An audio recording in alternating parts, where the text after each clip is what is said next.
পারিবারিকভাবে বিয়ে হওয়ার পর স্ত্রীকে বলে স্বামী তোমাকে আমার পছন্দ হয়নি, এমন অবস্থায় স্ত্রীর করণীয় কি?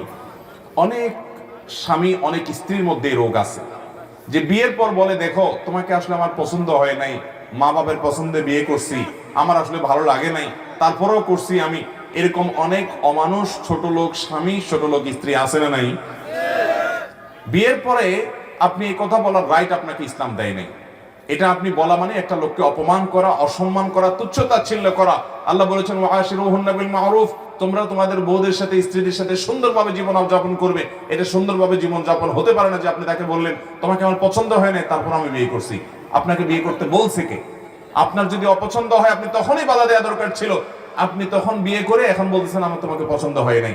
এটা অবশ্যই একটি ন্যাক্কারজনক কাজ, গুনাহের কাজ, পাপের কাজ। এগুলোর কারণে আমাদের আমল বরবাদ হয়। আল্লাহ তাআলা আমাদের সবাইকে দাম্পত্য জীবনে সুখী হওয়ার জন্য এই সমস্ত ছোট লোকে পরিহার করার তৌফিক দান করুন। দাম্পত্য জীবনে সুখী হওয়ার জন্য দুইটা জিনিস লাগবে। কয়টা জিনিস ভাই? একটা হলো সবর আর একটা হলো শুকর। একটা হলো সবর আর একটা হলো আপনি যার সাথে জীবন যাপন করছেন, সংসার করছেন, তার কিছু ভুলভাল দেখছেন, সবর করবেন। ভালো কিছু পাইছেন, শুকর আদায় করবেন। এছাড়া আপনি কখনো দাম্পত্য জীবনে সুখী হতে পারবেন? আমার বিয়ের বয়স 11 বছর হয়েছে, কিন্তু আমার কোনো বাচ্চা হয় নাই। আমার শাশুড়ি কোনো কিছু নিয়ে ঝগড়া লাগলেই আমাকে এবং আমার স্বামীকে ভাঞ্জা আটকুরা বলে খোঁটা দেয় এবং বলে আল্লাহ যেন আমাদের কোনো সন্তান না দেয়, বদদোয়া করে। এমন অবস্থা আমাদের করণীয় কি? ভালো করে শুনে রাখেন। অনেক এলাকাতে এটা আছে যে কারো ছেলে মেয়ে না হলে তাকে আটকুরা, ভাঞ্জা, এটা সেটা আরো কি জানি বলে, এরকম বিভিন্ন কথা বলে। এটা এই গালিটা কাদের গালি জানেন? কোরআনে আল্লাহ তাআলা উল্লেখ করেছেন কাদের গালি এটা? কাফেরদের গালি। এই গালিটা কাদের গালি? কাফেররা। কাফেররা এই গালিটা কাকে দিত? আমাদের প্রিয় নবী সাল্লাল্লাহু আলাইহি সাল্লামকে বলতো। কেন বলতো? কারণ ওনার কোনো ছেলে বেঁচে ছিল না। বলতো তুমি নির্বংশ, তোমার বংশ নাই, তুমি মরে গেলে তোমার কোনো ছেলে সন্তান নাই, বংশ কিভাবে টিকবে? বংশ চেরা ঘাড়ি কেন বাদ থেকে জ্বালাবে? নির্বংশ বলে গালি দিত আমাদের নবী সাল্লাল্লাহু আলাইহি সাল্লামকে। কারা? কাফেররা। আল্লাহ তাআলা সূরা ইন্না আতানাকা কাউসারের মধ্যে জবাব দিয়েছেন, ইন্না আতাইনাকাল কাউসার ফাসাল্লি লিরাব্বিকা ওয়ানহার ইন্না শানিআকা। যারা আপনাকে নির্বংশ বলছে, ওরা বরং নির্বংশ। ওদের নাম নেয়ার মতো, ওদের বংশে চেরাগ জ্বালানোর মতো লোক দুনিয়াতে পাওয়া যাবে না। আবু জাহাল, আবু লাহাবদের নাম নেয়ার মতো দুনিয়াতে মানুষ আছে?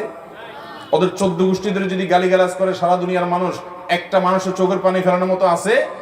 আর নবী করিম সাল্লাল্লাহু আলাইহি সাল্লামকে আল্লাহ রাব্বুল আলামিন এইভাবে তাকে জিইয়ে রেখেছেন, টিকিয়ে রেখেছেন যে তার সম্পর্কে কোনো কটু কথা বললে হাজার হাজার মানুষের হৃদয়ে রক্তক্ষরণ হয়। তাহলে তোমাদের ছেলে মেয়ে থেকেও তোমাদের অস্তিত্ব পৃথিবীতে টিকে নাই, কিন্তু তার ছেলে না থেকেও শুধুমাত্র কন্যা সন্তান বেঁচে ছিলেন। ছেলেরা মারা গেছেন ছোট থাকতে, তারপরও আল্লাহ তাআলা তাকে টিকিয়ে রেখেছেন। তাহলে কারো সন্তান না হলে, ছেলে না হলে, মেয়ে না হলে বা সন্তান না হলে তাকে আটকুরা বলা, ভাঞ্জা বলা, এটা বলা, সেটা বলা, বন্ধা বলা, নানা রকমের কটু কথা বলা, এটা কাফেরদের চরিত্র। কোন মুসলমান এটি করতে পারে? সন্তান না হওয়া কি কারোর হাতে? আল্লাহ কোরআনে বলেছেন আল্লাহ তাআলা যাকে ইচ্ছা তাকে কন্যা সন্তান দেন, যাকে ইচ্ছা তাকে পুত্র সন্তান দেন, যাকে ইচ্ছা দুইটাই দেন, যাকে ইচ্ছা কোনোটাই দেন না। ওয়াজআলু মান ইয়াশাউ আকিমা, যাকে ইচ্ছা তাকে আল্লাহ বন্ধা করেন। অতএব এটা সম্পূর্ণ আল্লাহর ফয়সালা। বিধায় এই ব্যাপারে কোনো কটু কথা বললে সে গুনাহগার হবে, কবিরা গুনাহ হবে। এই যে সূরা হুজরাতে আল্লাহ যে নিষেধ করেছেন সে নিষেধাজ্ঞা লঙ্ঘনকারী হবে। আল্লাহ তাআলা আমাদের চরিত্রগুলো যেন সুন্দর হয় সেরকম মানুষ হওয়ার তৌফিক দান করুন।